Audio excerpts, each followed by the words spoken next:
Okay, so now I'm going to tell you story time. Okay, so all right, so now now for something completely different. Not completely, but all right, let's do the Hilbert basis theorem. Okay, so this is one of the theorems that made Hilbert famous. So let me see if I have the history here. Okay, so let me state the theorem. So I guess the big thing that he proves. So the theorem. Okay, so this is the Hilbert basis theorem.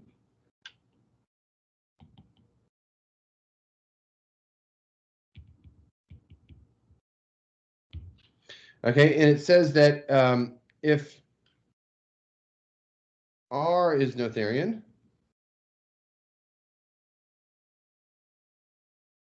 so is R of X. Right? It sounds so stupid, right, when you first look at it, but the big application. Okay, so okay, so when was this proved? I think this is in like 1890 and 1890, so sometime between 1890 and 1893. So he had like 4 huge results between 1890 to 1893, or sorry, 1893. So Hilbert had huge results. Had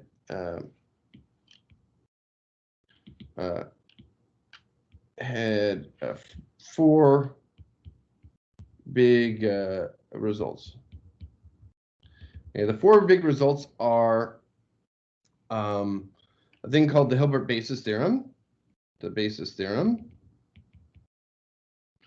There's a thing called the Nullstellensatz. We've talked about this. Okay, this is about maximal ideals in C of x1 through xn being points of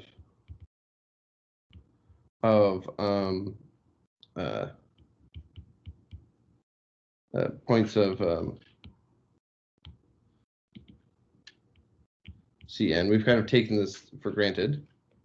And so it also is related to the radical of, there's a couple formulations of the Nullstellensatz. Okay, there's another formulation that essentially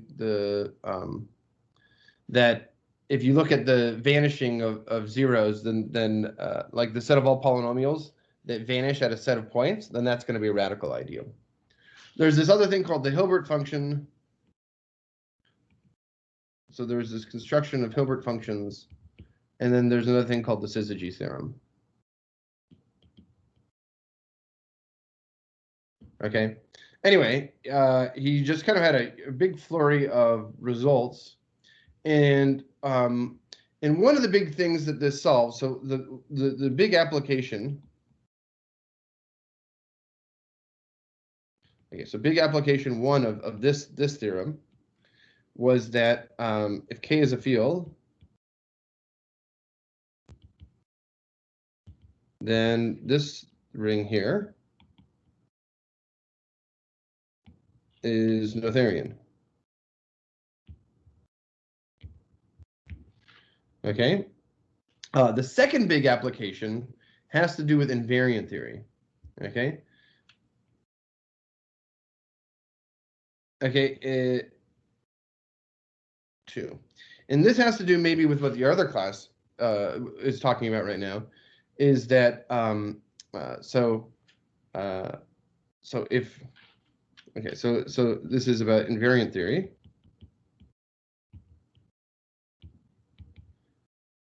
Okay, and it says that if G subset of Sn is a transitive group,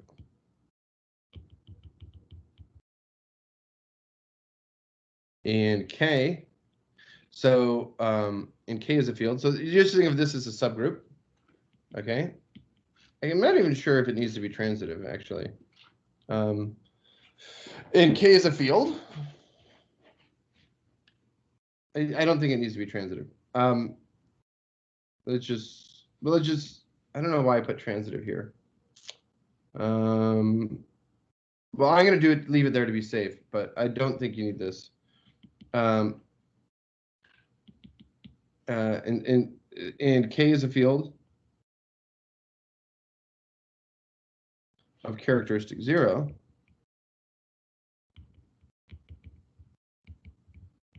Then this ring K of x1 xn to the G is finitely generated.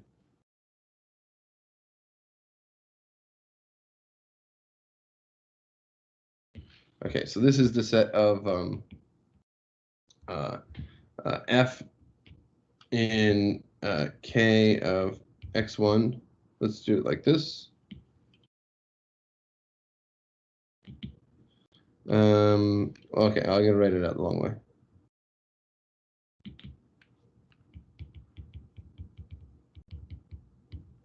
In K of x1 through xn, such that for all sigma in Sn, f of x1 through xn is equal to f of x of sigma 1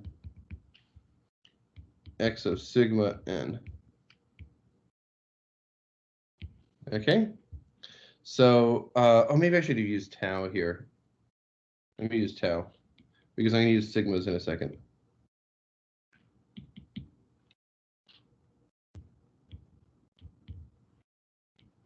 Okay, so this is finitely generated. So this is the ring of the ring of invariance. So these are the polynomials that when you permute the coefficients, they stay the same. Okay, and so like for an example, so this is a general theorem, but let's look at an example. If G is all of Sn, then you know what this thing is, right? Then K of x1 through xn. Well, if I take the invariance here, this is K of sigma n1, sigma n2, sigma nn, where these things are the elementary symmetric polynomials. And I think in your other class, you've been learning about all different bases for this ring, right? All different generating sets. So there's a bunch of different ones. Like the power operations, the power sums is another one. Okay, but yeah, but the point is that there's a finite number of them that generate this. Another example, right? If you take G to be the alternating group, K of x1 through xn, this is well, you just take the ones for the symmetric polynomial. And n, and then we have to join this the discriminant here. So where this discriminant here, this is the product of xi minus xj for I less than j. Okay, and so so there's a guy named Gordon. Okay, so and you guys know what these ones are, right? These ones look like, you know, sigma n1, this is x1 plus x2 plus xn. Sigma n2, this is like x12, x13, dot dot dot, plus xn minus 1 xn. So you take like all, so there's n choose 2 terms, right? And they're just what happens when you choose 2 elements out of the set of n, right? Okay, so yeah, so these are these are some examples, and then there was like a whole industry in the 1890s or before the 1890s where they would take a group and then they would find invariant polynomials for the particular group. And the thing about this proof, this Hilbert basis theorem, that this thing relies on, is it wasn't constructive, right? So so this thing implies these two things here, but this proof here wasn't constructive. And what else do I want to say about this? And the big thing about Grosvenor bases is that it made this thing, this procedure constructive about finding bases for polynomial ideals in modules. Okay, so anyway, so yeah, so it's kind of an interesting thing, and I'll talk about this. Okay, so before getting to the invariant theory, I'm going to first give you the proof of this. Okay, so this is kind of some background. By the way, all of what I'm saying here, this isn't in Dumb & Foot. This is like the first chapter of Eisenbud's commutative algebra book. Okay, although the Hilbert basis theorem is, but this invariant theory stuff isn't. Okay, so let's do the proof of the Hilbert basis theorem. And the proof of the Hilbert basis theorem is very similar to what we've talked about. Okay, so let's do the proof of the Hilbert basis theorem. Any questions? So I guess one of the questions you probably have is like, how do you get to this Noetherianity thing back to invariant theory? And then I'm going to talk about that. Okay, so all right, so let's do the proof. All right, so proof. Okay, so so let R be a Noetherian ring.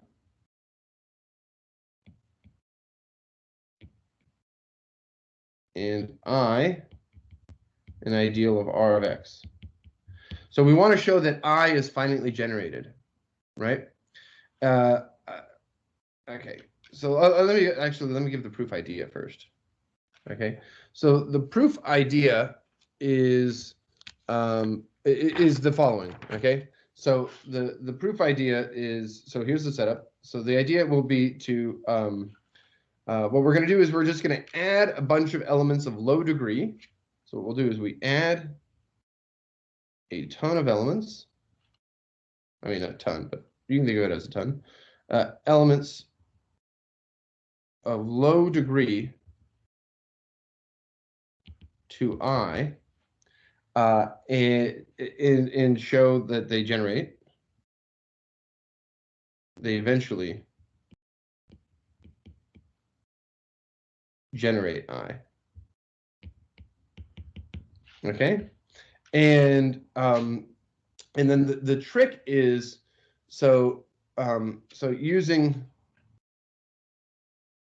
the ideal of leading coefficients, right? What we'll do is we will use the trick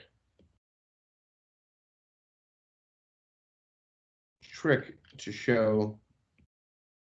So what we'll do is we'll kind of like cancel a top term to get a contradiction, to show that generators for the leading coefficient ideal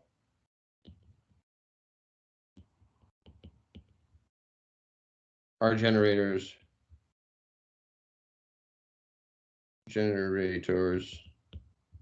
for I. Okay, so we're just going to kind of keep adding elements of low degree. Okay, eventually what's going to happen is that we're going to take the ideal of leading coefficients of our ideal. That's going to be an ideal in R. It's Noetherian, right? So that thing's going to be finitely generated, right? And then, so that means that we're going to have a finite number of leading coefficients of these small degree polynomials that will generate that ideal, right? And then we'll show using like a kind of cancellation trick that, like a syzygy looking thing, that that those must, the ones that generate the initial ideal must also generate, or the ones that generate the leading coefficient ideal must generate the ideal itself. Okay, so let's do the proof.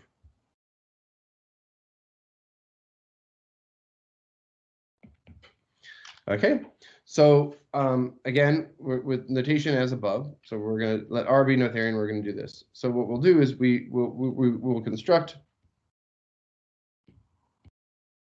a sequence here, F1, F2, F3, right? These are all going to be elements of I, okay? And we'll construct a sequence of low degree. Okay, so we're going to do it kind of inductively. And the base part of the induction is that we take F1 is going to be any element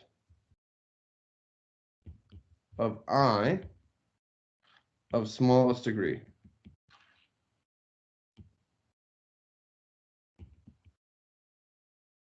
Okay, and then this kind of inductive part, right? What we're going to do is we're going to take the next term.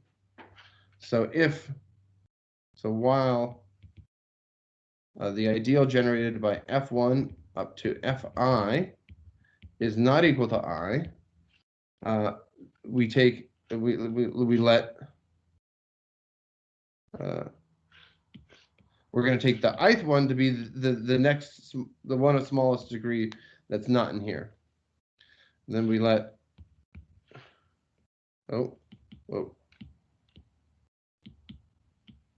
so we let Fi plus 1 equal to the any element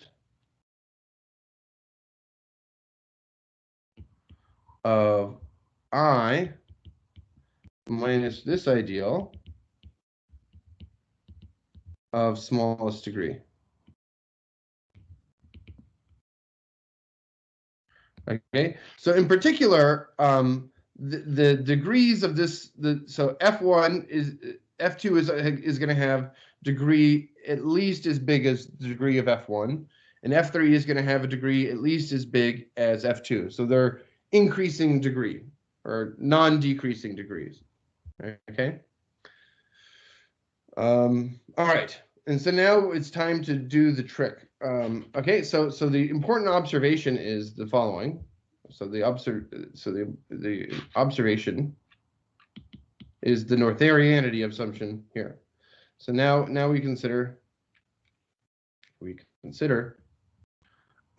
this leading coefficient ideal, and so this is the ideal generated by the leading coefficient of F for F in the ideal. Okay, so this is the coefficient of the top degree term, right? This is in here, right? Well, since R is Noetherian, this is a finitely generated. This is finitely generated.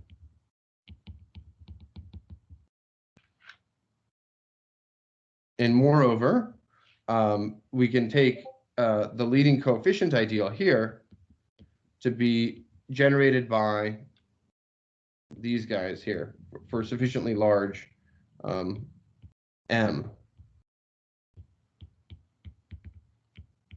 The leading coefficient of Fm, right? Moreover, okay, so moreover, this is this for some M greater than or equal to 1. Right, so there's going to be some place where this chain of ideals terminates, okay? And it's going to be equal to the ideal generated by the first M of these, okay? So our claim now is that I is going to be generated by F1, F2 to Fm. And that's going to be the finite set of generators. Okay? So, all right. So this is what we want to show. Okay? So let's suppose the claim is false.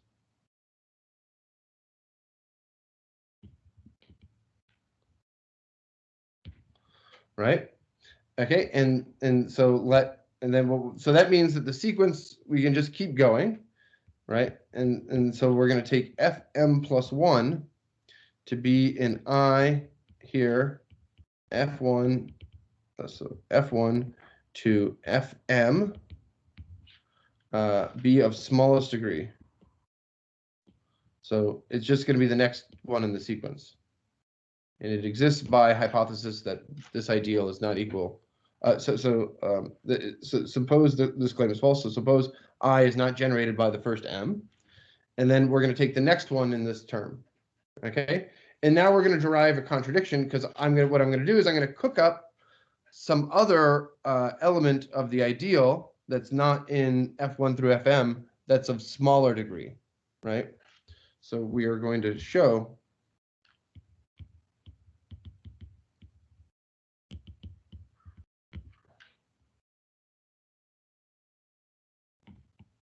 of I set minus f1 to fm of smaller degree.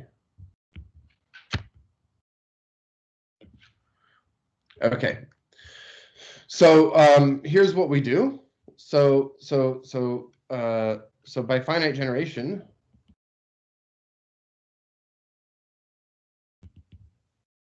of the leading coefficient ideal, we have that the leading coefficient of fm plus 1 is going to be some linear combination from j is equal to 1 up to m of aj, the leading coefficient of fj. So these aj's are elements of the ring R. Okay, now we do this trick. Now we use a trick. Okay, and so what we're going to do is we're going to cook up a polynomial of the same degree with the same leading coefficient, right? Okay, and so what we'll do is we define g of x to be equal to j is equal to 1 up to m, and we do aj fj of x, and then we'll multiply by x to, okay, and now we're going to do the degree of fm plus 1 minus the degree of fj. So this part makes it, so this is a polynomial. So polynomial of same degree, of degree equal to the degree of fm plus 1. And the leading coefficient here of g is equal to the leading coefficient of fm plus 1. Right? So so now what we'll do is we have the following. So therefore fm plus 1 of x minus g of x. So the top terms cancel. The leading coefficients, the leading term cancels. Right? So this thing is an element of I, and it's not an element of f1 through fm, right? And it's so this means that this leading term canceling means that it has strictly smaller degree.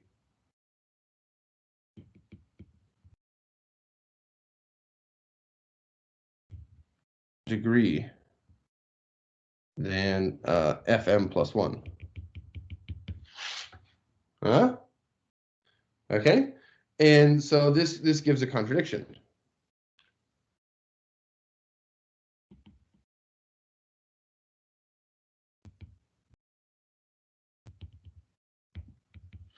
Okay, so that's the trick, right? So what we did is we used the leading coefficients here, the fact that we could generate this leading coefficient ideal, right, to cook up an element that will cancel with fm plus 1, right?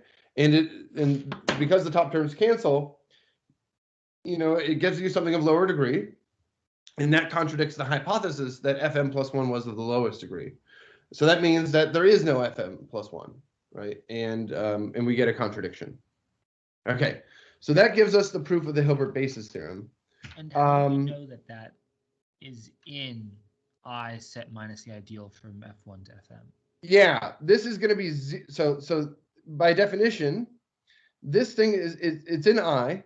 You guys see that? It's in I because the FJs are all in I. Okay, and Fm plus 1 was also in I. It's not in an Fm plus 1 because if you reduced mod Fm plus 1, right?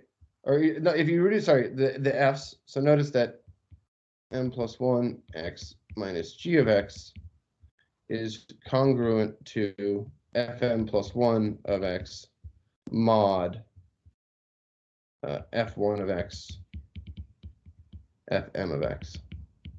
Right? Because g's were just a linear combinations of these ones. Right? And so we know that this is not 0 because since Fm plus 1 was not an element of F1 through Fm by hypothesis. Got it. Thanks. Right. Yeah. Right. So that's the trick. It's like canceling the term. I mean, all of these things were like just canceling terms, right? That's the idea. Okay. So I'm gonna, as usual, I'm gonna stick around for a little bit if you guys have questions. But thanks for listening. Thank you. Thanks, Tyler.